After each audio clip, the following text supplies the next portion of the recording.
हे प्रिय आत्मा, आज तू जानना चाहता है यह होलिका दहन क्यों मनाया जाता है, आग क्यों जलाई जाती है। क्या यह केवल एक परंपरा है या इसके पीछे कोई दिव्य सत्य छिपा है। आओ मैं तुम्हें वह कथा सुनाता हूँ जो केवल इतिहास नहीं बल्कि जीवन का गहरा संदेश है। प्रहलाद की अटूट भक्ति। बहुत समय पहले एक असुर राजा था, हिरण्यकश्यप। उसका अहंकार आकाश से भी ऊंचा था। वह चाहता था कि सब उसे भगवान माने।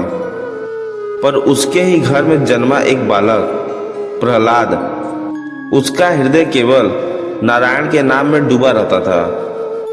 राजा ने समझाया, डराया, धमकाया, पर प्रहलाद का विश्वास नहीं टूटा। हे प्रिय आत्मा, जब भीतर सच्ची भक्ति हो तो संसार की कोई शक्ति उसे हिला नहीं सकती। होलिका का दहन। हिरण्यकश्यप की बहन थी होलिका। उसे वरदान था कि आग उसे नहीं जला सकती। राजा ने योजना बनाई, प्रहलाद को गोद में लेकर अग्नि में बैठ जाओ। होलिका बैठी, अग्नि प्रज्वलित हुई, पर क्या हुआ। जिसे वरदान का अहंकार था वह जल गई। जिसके पास केवल विश्वास था वह बच गया। और उस दिन से यह अग्नि केवल लकड़ी नहीं जलाती, यह अहंकार, अन्याय और अधर्म को जलाने का प्रतीक बन गई।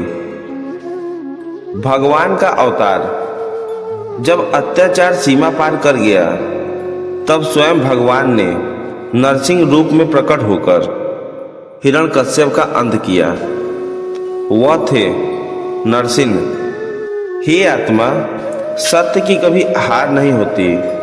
समय भले लगे पर धर्म की विजय निश्चित है।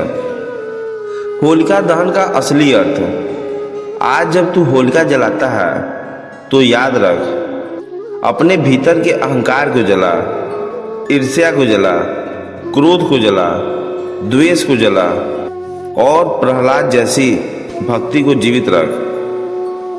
होलिका केवल एक त्योहार नहीं, यह आत्मा की शुद्धि है, जीवन का संदेश।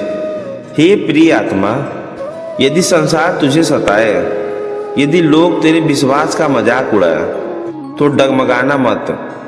प्रहलाद को याद कर, सत्य को याद कर और यह स्मरण रख, जो सत्य के साथ खड़ा है अग्नि भी उसका कुछ नहीं बिगाड़ सकती। बुराई कितनी भी प्रबल क्यों न हो, अंत में विजय विश्वास और धर्म की होती है। राधे राधे।